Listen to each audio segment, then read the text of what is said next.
I'm going to welcome everyone. I want to thank you for tuning in to our weekly live executive reports from the executive branch of the Muskogee Creek Nation. I'm Angel Ellis, reporter for Muskogee Media, and each week we're bringing you information and guests who update us on the latest happenings of the Muskogee Creek Nation. Today I'm going to welcome our guest, Muskogee Creek citizen, lawyer, advocate, and educator, Sarah Deer. And joining us, as always, is Jason Salzman, who is the MCN Press Secretary for the executive branch. Thank you guys for joining us, and we have a lot of information to share, and we've got an expert on tap who can help us understand what the McGirt opinion means for Indian country and the Muskogee Creek Nation. Thanks, guys. Thanks for having me. Thank you, Angel, so much, and it's always great to have this platform each week to be able to share some news and to talk with our media department as well as our citizens. And speaking of citizens that we hold in very much high regard, Sarah Deer is one of those, and we want to thank her so much. Sarah, I personally wanted to reach out to you and for you to be able to provide the time to come on with us to talk about a monumental decision and one that will affect history, but also it's just so wonderful to get a sacred promise kept on such a grand level, and for you to come in and give some expertise, some knowledge in your field, and really just some commentary is just wonderful for our atmosphere here. So thank you very much. Thank you for having me.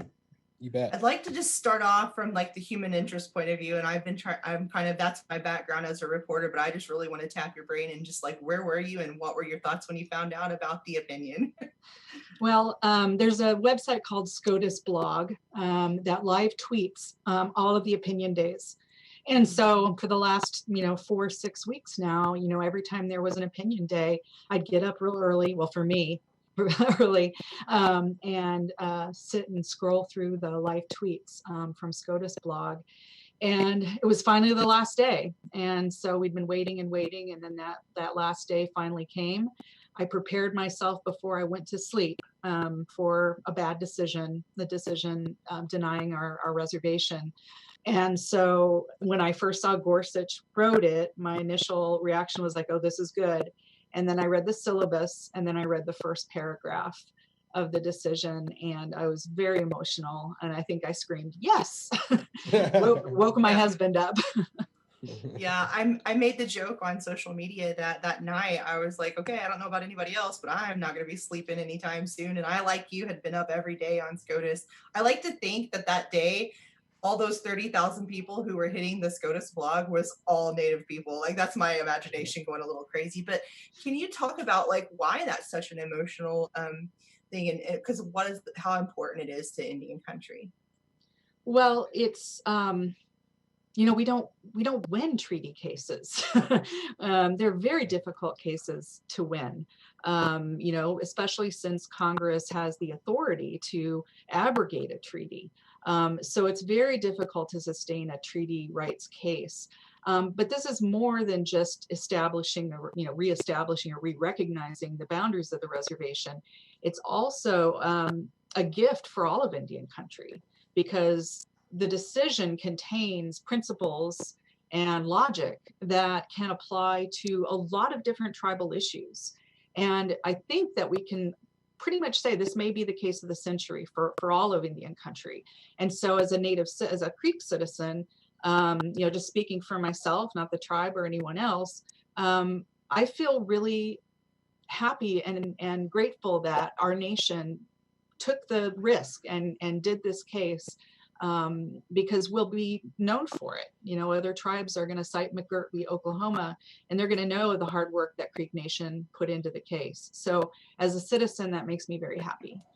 Yeah, definitely. I know it was very long-awaited decision to have it carry over and everything.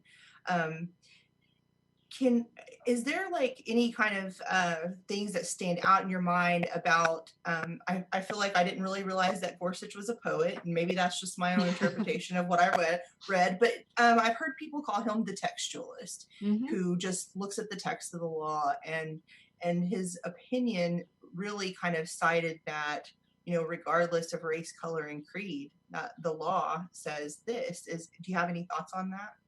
Well, it's interesting because Gorsuch certainly took just a very dry reading of all of the laws, um, and came up with the correct conclusion in my mind. Um, but so I don't think he used his own emotion or empathy or anything like that to help color his decision. I think his decision was based on just the facts, right? Just the facts Right. of the law. But the way he wrote the decision was almost like a gift to us, I think, to, to see how strongly he feels that the law is on our side. It'd be a difficult case to try to reverse a few years down the road, because it's so profound and it's so absolutist in its recognition of uninterrupted reservation boundaries.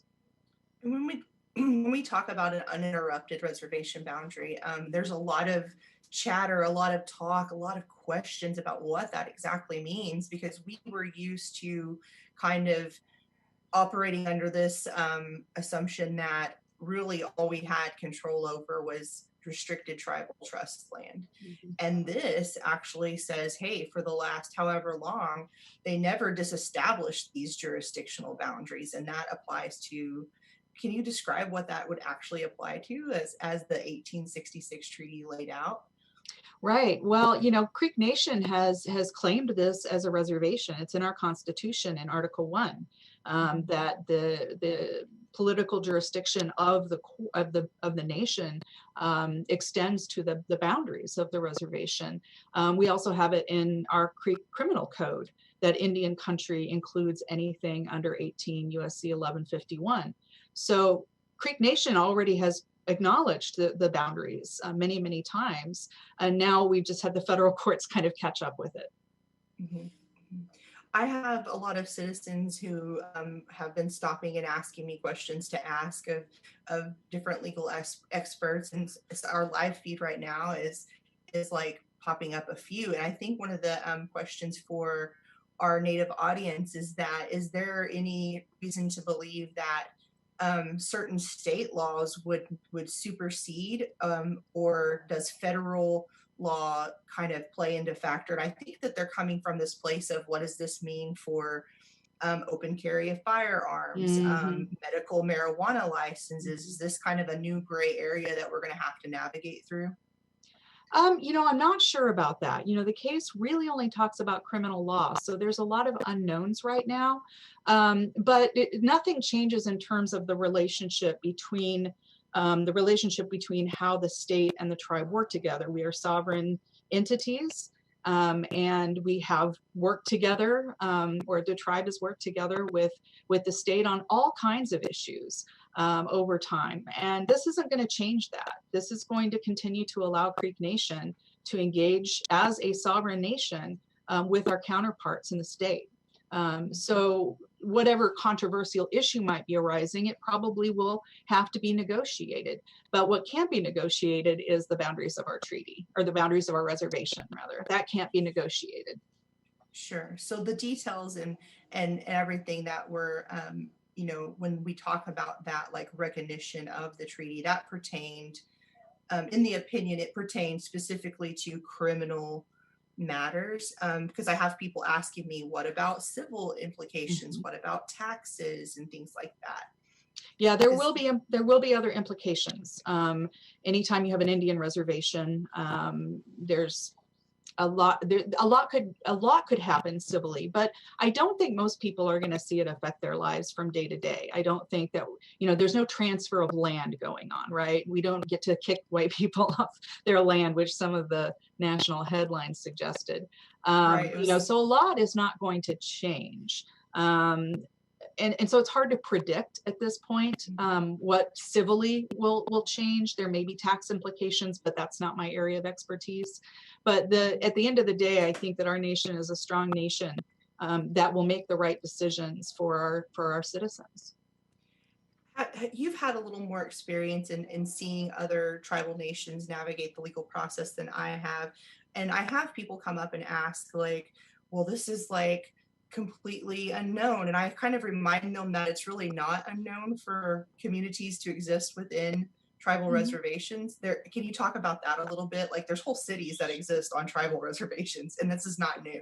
Right. No, there are some very large reservations in the West. I'm thinking in, Montana and Idaho and some of those areas that include, there are more non-native people living on the reservation than native people. And that is a, legacy of allotment and a lot of other things. But it doesn't change the sovereignty of the tribe. And so these can coexist, right? The reservation can coexist with non-Indian government entities. They're not mutually exclusive, and it's not a zero-sum game. Is there any specific instances that you can think of? I keep trying to remember the specifics, but I feel like having an opinion that reaffirms your treaty jurisdictions will be very important going forward into the next century or so when we talk about water rights and things like that. Can you give us any examples of how that could be, or any current examples in the news that we've been seeing? Is there anything that you've been following along?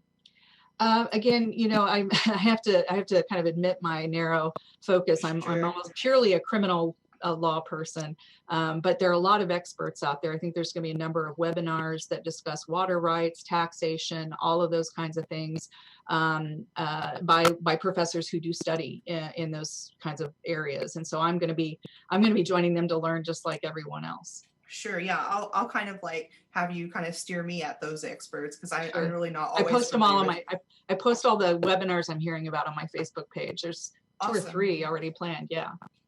Awesome. Great. That's good to hear. I have kind of a question for Jason specifically on this one. Sure. We've reached out to the Muskogee Creek Nation's Attorney General with questions, and right now he's not able to comment. But are you seeing any indication that our executive branch or our tribe in general might be looking at expanding tribal code, criminal code specifically, or is there any work going into bolstering the justice system in general? Well, Angel, that's a great question because I think you almost have to. You're almost forced to look at everything now. I can't say that I've been in any meetings or discussions with Attorney General where they're saying we need to look at tribal code on this, and this, but I think there have been questions posed by regular citizens of what to do with medical marijuana dispensaries, what to do with these licenses now that are okay by the state, but not okay under federal Indian land statutes and things like that. So I think that there are questions out there.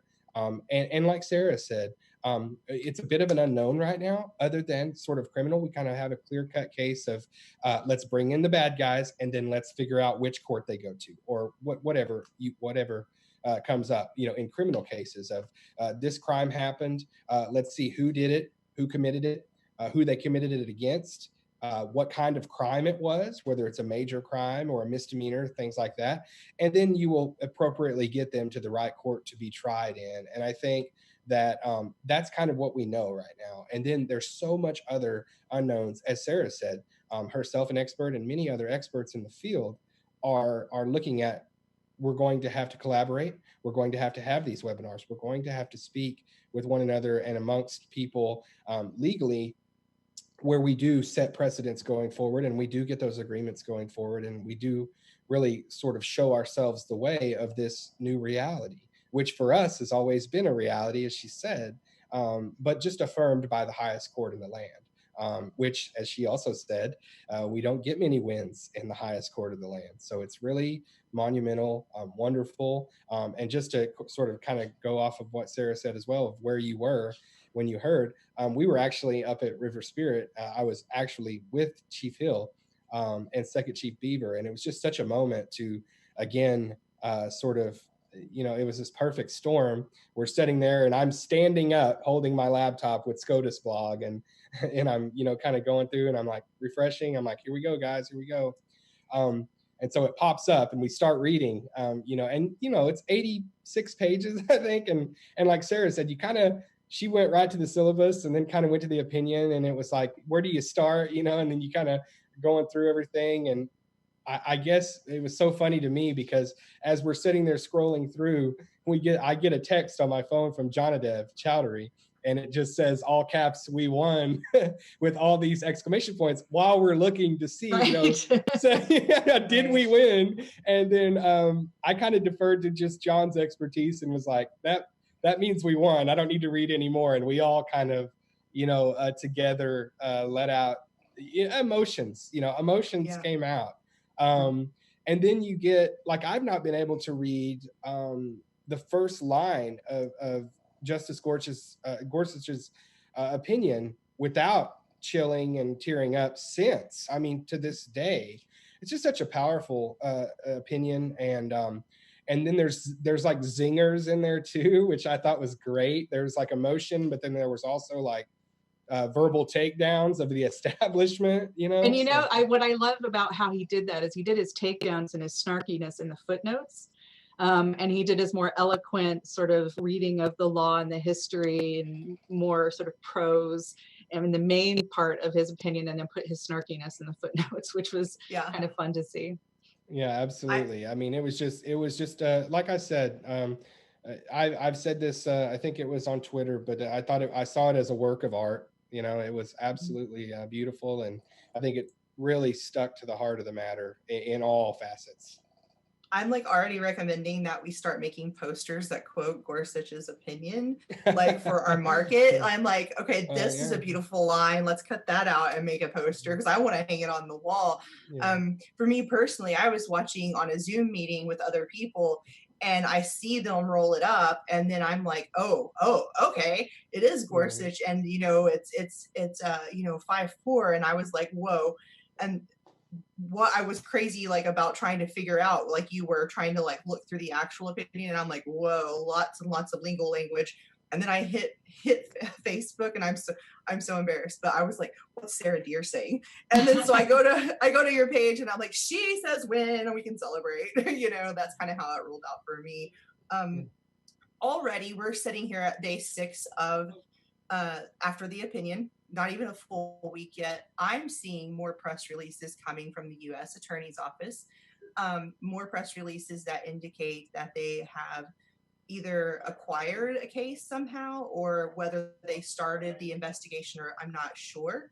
But I noticed that these cases can involve, or they do, it seems like a few more of them are coming through the U.S. Attorney that involve Native Americans. And they cite the interagency, collaboration.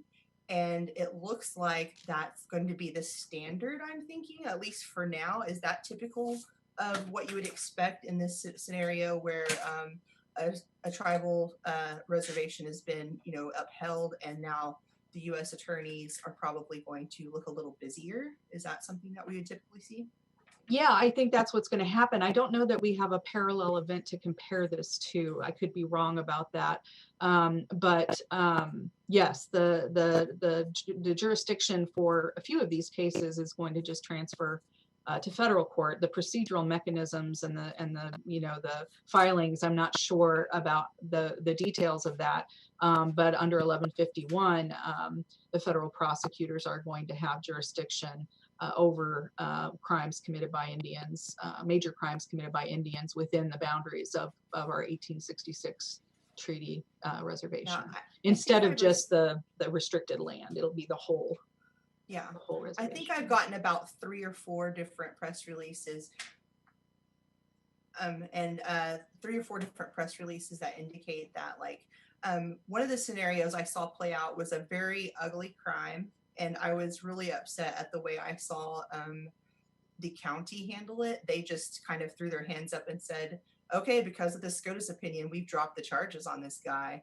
But they didn't bother to let people know that the U.S. attorneys were picking it up. Are we going to be, is that just kind of that early knee-jerk reaction of people who are seeing the scope of their work change? Or is that something we might have to, as a tribe, start doing proactive work on to reassure that justice is going to be done in Indian country?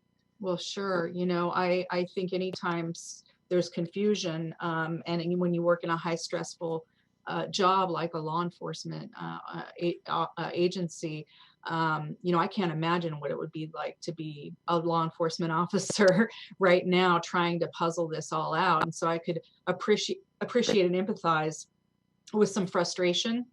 But in the end, we all want the same thing. We all want victims of crime to be protected, and we want people who committed acts of violence to be held accountable. And I think everyone's on board with that. So this is just these are some bumps that are going to be worked out. But if I were a law enforcement officer, I would be pretty confused right now myself. Yeah, definitely. I think that we are all kind of like wading into new territory and seeing how the path clears out. Is there anything that off the top of your head that I'm missing and we haven't talked about in regards to the SCOTUS opinion, something important we should be looking out for, except maybe the possibility that Congress could be working on disestablishment? Is that something we need to be paying real close attention to? I mean, there definitely probably will be interest in trying to, walk back from this decision. Of course, Congress does have plenary power, and they do have the ability to abrogate a treaty. So that could be a possibility, but I don't see how that would help anyone right now. I think that the better thing to do is focus on what we have now and how we can make it work. The other thing I think is we're not talking enough about, and I filed an amicus brief with my Cherokee colleague, Mary Catherine Nagel, on behalf of Native women and children. So it seems a little ironic, right, that this case that involved pretty violent people ended up being the answer to our question about our reservation boundaries. And that is a little strange. So I just want to think about the victims in these cases, the victims' families in these cases, because I can't imagine how difficult this is for them, especially since these crimes occurred so long ago and it feels like everything is getting dredged up again, and may have to see a new trial, a lot of unknowns, and a lot of victims that never reported these men for the crimes they'd committed. So there's people that are really hurting, that haven't seen justice. And so I really think we have to balance our enthusiasm with this decision with the very real reality of humans that have been devastated by violence, and to not, sort of brush that under the rug. Yeah. And Sarah, not to jump in, Angel, but I think that's such an excellent point, Sarah, because what I thought of immediately was that exact point, is that we have these heinous crimes that are the basis for this decision being handed out, that is such a cause for celebration amongst Muskogee Creeks. But the very reason that this was brought before the Supreme Court was because the principals in these crimes were Muskogee Creek, and so are their families. So imagine the pull between having to relive the crimes, having to go through the trauma of that whole scenario.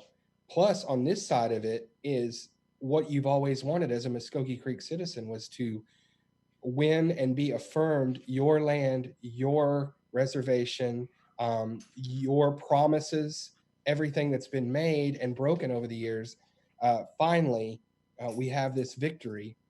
I can't imagine the inner turmoil that must, result from that, is having those two sides of this issue. And I think it was really important to Chief Hill to have that moment where we stopped, we prayed for the victims of the crimes in these cases, we prayed for those families just almost immediately after the decision, because we didn't want to get caught up in the hoopla of this win while not thinking about that. Yes, let's celebrate. Yes, it's wonderful. But at the same time, thank you, Sarah. That is an unbelievable point, is that we cannot, if we're going to stand up for victims' rights, and we're going to be a tribe that's nationally known for our family violence prevention program, we have to care and have to show respect, love, and absolute attention, importance of justice for the victims of such crimes. And I think that was the important thing.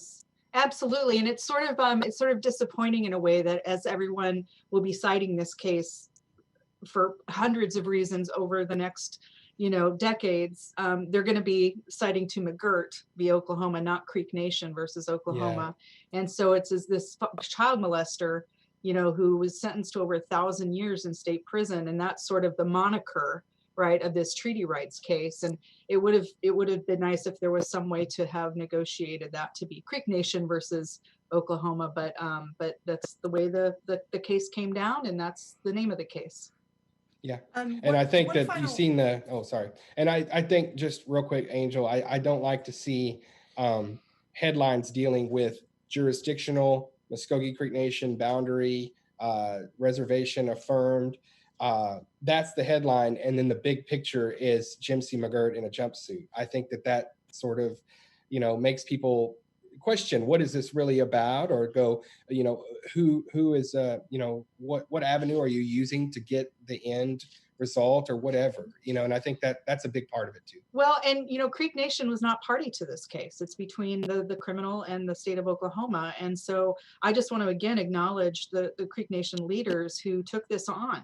It was not required. And I know it was a risk. And it was very, very stressful for those who had to make these decisions. But I think in the end, it was the right thing to do. Cases come from strange places sometimes. But I think that the rest of Indian country is very, very grateful for the leadership that Creek Nation has shown in this case and seeing it through to the end. It's definitely given me the opportunity to reach out to colleagues in the industry and kind of be an ambassador to talk about this is how reporting in Indian country should look when you're dealing with the tribe, and this is what is exploitive. And I've gotten mixed reviews, but hey, it's an opportunity to have a conversation on my part. And so I feel like that's always fruitful, whether it's advice heeded or not. But I have one final question really before I kind of let everybody go. I know everybody has a busy afternoon, but so we did win, and we do have the reaffirmation of our, reservation, but it was one vote away. And what would it look like the other way? And how close were we to, and what would that have looked like had it gone the other way? Well, we know that Murphy was a tie. There were only 8 justices left on the court at the time that Murphy needed to be decided, and they didn't decide it because they couldn't make a decision. So we knew that the new justice would be the swing vote because it was the exact same legal question. The Murphy and McGirt were the exact same legal question. Is the reservation boundaries, are they intact? And so we knew we had a tie. So I was pretty confident it would be 5-4, one way or the other. It's hard to think about what it would have felt like to open that case last Thursday and see a loss, because it would be basically saying, we broke your treaty and there's nothing you can do about it. And that would have been very painful, right? But now there's hope and ideas and, pride and gratefulness for our leaders that took this on. I don't like to think about actually what it would have looked like. And, I have to be honest, this is not something a professor should say, but I haven't read the dissent yet. I'll give that a few more days. I have an idea of what it is because I read the footnotes of Gorsuch, but no, I decided to give myself some space and I'll read the dissent sometime later. Well, make sure you have a lot of time because Justice Roberts really took his time with the dissent. It was like 13 pages before we were like, okay, something else, So. Yeah. I was kind of alarmed by the dissent. I actually read the whole dissent before reading the entire opinion. I read through the opinion kind of like, oh, and it was high on life kind of feeling. And then I was like, let's see what the other half feel like. And it was kind of alarming to see some of the interpretations from the highest authority of the justice system in the nation and what they actually feel like the law does. And there was actually I'm alarmed by how many instances where the demographic data matters more to them than the context of the law. And that just scared the bejesus out of me as a person who's a tribal citizen. I just couldn't put it any other way. And I even said it on record with a few outlets who asked me my personal thoughts of covering this. And I was like, it's alarming to see, powerful legal leaders acknowledge that the law is right for white people. And I was like, it's just kind of shakes you a little bit. And it shouldn't be that way for any, group of people ever. Justice is blind, right? That's the concept you're kind of brought up to think, but I'm sure I'll hear back on those comments. But we have a few questions in the chat. I think mostly pertain to Muskogee Creek programs. Jason, if you want to take one. Yeah, I took a look at the questions, and I appreciate that, TY.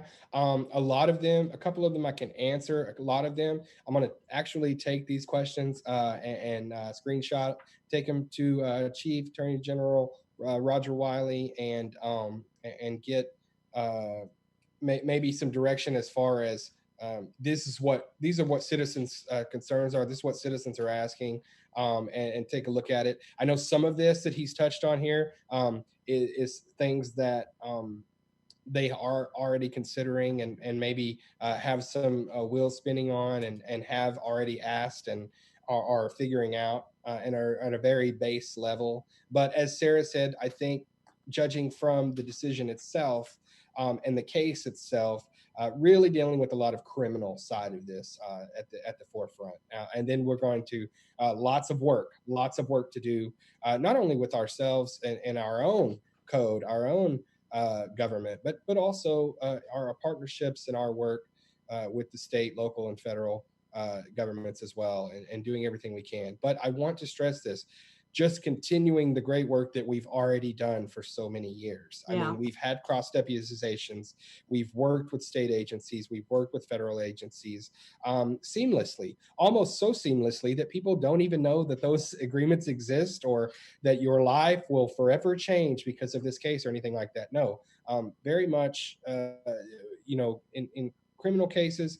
And let's not forget, the Muskogee Creek Nation court system predates Oklahoma statehood. It predates Georgia statehood from where we came from. I mean, we believe in our courts. We believe in our judicial system. We believe in our litigators, and we believe in our foot soldiers on the ground working these domestic violence cases, these cases of ICWA and getting children to the right families and everything like that. So we believe in those things that are already in place that have been working. There's no reason to think that this won't just enhance what's already been in place. Right, and I read through the Muskogee Creek criminal code last night, and today, if the case happened today, the Murphy case or the McGirt case happened today, I believe our laws will allow us to prosecute them, and it doesn't violate double jeopardy. You could have both a federal prosecution and a tribal prosecution, but we have a clear jurisdictional law, we have criminal laws in place, we have sentencing in place. It's just the time, it was so long ago, but I do think that those crimes, if they happen today, could go into tribal court, and why not hold our own citizens accountable in our own court system? I think that's something important to think about.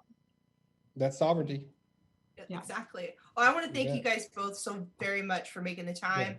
I'm going to cut you loose because I have turned my fans off for this at home and I'm about to sweat to death. And I want to thank all of the people following along at home who tune in every week and allow us to bring this information, and just keep watching, and please keep sharing our content. If you subscribe, you can follow us on YouTube and you can ask live questions. It's always a great educational tool. And any questions that we didn't get specific answers for, I'll just kind of touch back with Jason and see if there's been any progress, and we'll update soon. Thank you guys very much. You guys have a wonderful day. Mado. Thanks. Thank you all so much. Thank you. Mado.